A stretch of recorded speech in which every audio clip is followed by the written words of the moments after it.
Баршаларыңызға сәлем. Бүгін сіздермен бір ғана ингредиенттен балмұздақ жасаймыз.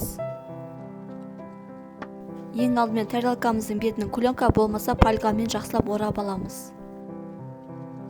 2 бананымызды ұсақтап турап аламыз. Туралған бананымыздың үстіне пальганы жауып 2 сағатқа мұздатқышқа салып қоямыз.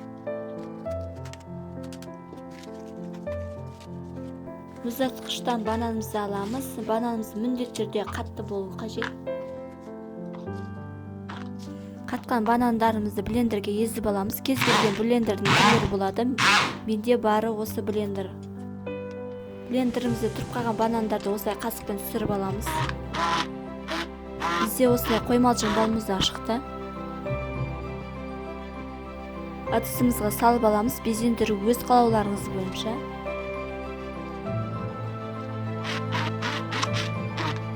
Қалған банандарымызды блендермен тағы өткізіп аламыз.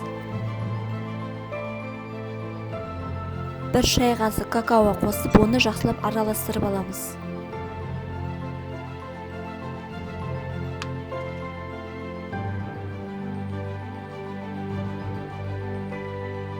Алда дайын балмұздағымызды ыдысымызға салып, безендіріп аламыз.